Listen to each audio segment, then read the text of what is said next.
Hello everyone and welcome back to the channel. Today we're going to be discussing another super cool topic, the evolution of villains in anime. And what do I mean by that? By that I mean how villains were portrayed in the early to mid 90s and how they're portrayed now in the 2000s and how that changed and the reason for why it changed. Okay, let's get right into it. Now before we get into it, I'm going to be using a few key villains from popular animes to portray my point because I don't want to just give an abstract image that's harder to understand. And I'm going to be using some pretty famous villains from pretty, well-known animes because I don't want to use an obscure reference that very few people get. That just gets as confusing as just giving an abstract image anyway. So let's get into it. Okay, so now first to talk about how villains were portrayed before. Let's take something like Frieza from Dragon Ball Z, just one of the most well-known villains in probably throughout all of anime, and just an evil bastard. Okay, so Frieza was really evil for the sake of being evil. He destroyed the planet Vegeta. He killed the entirety of the Saiyan race with the exception of 3 people, and he was just an evil bastard and he just did evil deeds because that's what evil bastards do.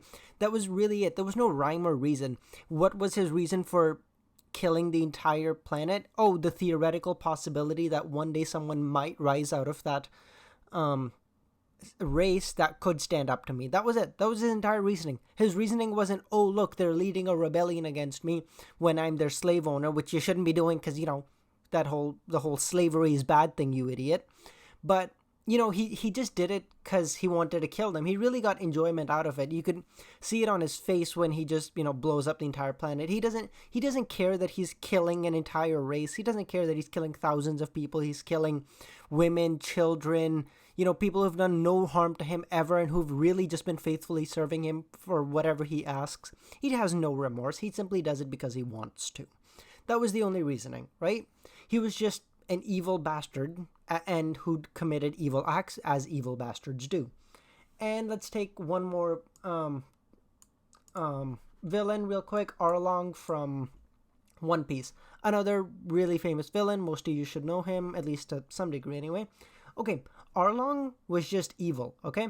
He raided villages, made them pay exorbitant amounts of taxes, killed Nami's mother, enslaved Nami as his navigator, just because he could. There was no real reasoning. He was like, oh, well, you see, Nami is really smart. She could help me. Just take her. Who cares?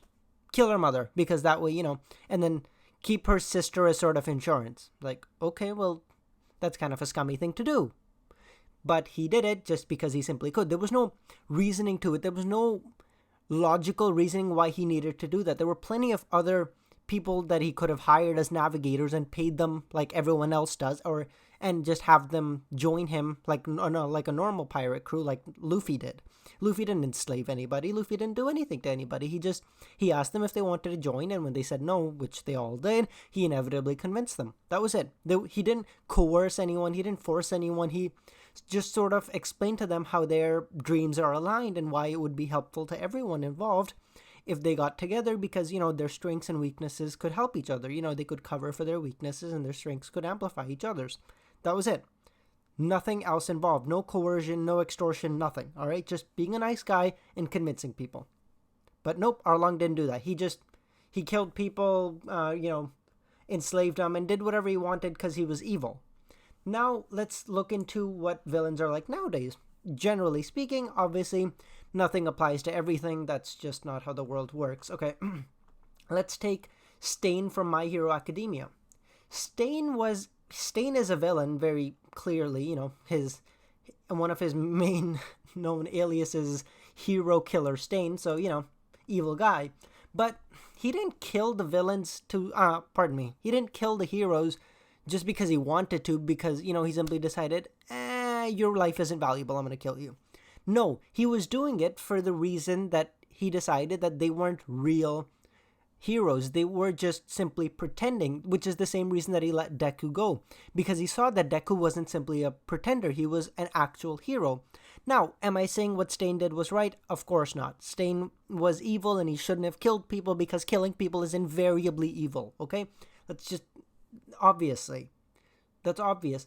But he still did it because he believed in something. He didn't simply kill them because he decided, who gives a shit? No. He killed them because he was doing it for the... He was trying to change society. He was trying to show that there are so many fake heroes. Again, what he did was wrong. Shouldn't have done it. Just let's get that out of the way. I don't, whatever. Okay? But he was doing it to create his ideal world. He wasn't simply doing it because he wanted world domination, because he wanted money, because he wanted A, B, or C. He was doing it to create what he believed to be a better world. He was doing it for the inevitable betterment of humanity, even if it was the wrong thing to do. He wasn't just being an evil bastard for being an evil bastard's sake. Okay, and just one more example, Nagato from Pain. Pain, also known as Nagato from Naruto. Jesus, sorry about that. Okay, Nagato, he killed a lot of people, man. He killed so many people. He destroyed the entirety of the Hidden Leaf Village. He almost killed Hinata. He killed like hundreds of people just in the Hidden Leaf Village, plus whatever else he did as part of the Akatsuki and by essentially leading the Akatsuki. He did a lot of evil stuff. But again, he was doing it so that no one would have to suffer the way he suffered. He was doing it so that he could end war, because he knew what war did to a small nation and what it did to nations generally. He grew up in a small village which was torn apart by the Great Ninja War, and he saw the consequences of that, and so he was trying to become the leader of the world so that he could stop all of that from ever happening again.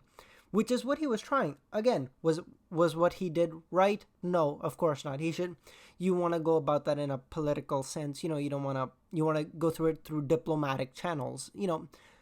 But he was at least trying to better the world. He wasn't just killing people because he thought it was fun, like Frieza does, or like Arlong did. He was doing it to better society and to better the world as a whole. Now, I talked about this in one of my videos earlier, protagonists in anime, or something along those lines. I can't remember the title off the top of my head. It'll be in the description below. Please check that out after this. The reason was, Jesus Christ, a protagonist is someone everyone should be able to rally behind. A protagonist will never be your favorite character, but they should be someone, who you like enough, who everyone can like, at least on one level or another, so that, you can get behind the series as a whole. And you want a villain to be the exact opposite, like Frieza was, or like Arlong was. You want someone who's so evil that everyone can get behind the reason for fighting them. You can get behind the reason for the protagonist wanting to beat their face in, right? Which is why you want Arlong, who hurt Nami, someone who we'd grown to care about, and how, we saw that she was being exploited, and so you wanted Luffy to beat the shit out of Arlong, as he did. And then you saw what Goku did to Krillin. He killed Goku's best friend, someone who we'd seen all throughout Dragon Ball and then Dragon Ball Z, and Frieza just killed him because he was just being an annoyance. He killed the entirety of Goku's race. He killed his dad. He killed his mom. We don't really know anything about his mom, but, you see my point. So we wanted Goku to beat the crap out of Frieza as he did on Namek, right? But now creators are becoming much more fantastic in drawing and creating their villains. They're realizing that they just don't have to be evil bastards. They can have a reason for doing what they do. They don't just have to be evil for the sake of being evil. They can have a rhyme or reasoning to their actions so that to some degree you can sympathize with them and still want them to get their ass kicked. You could see why Stain was doing what he did.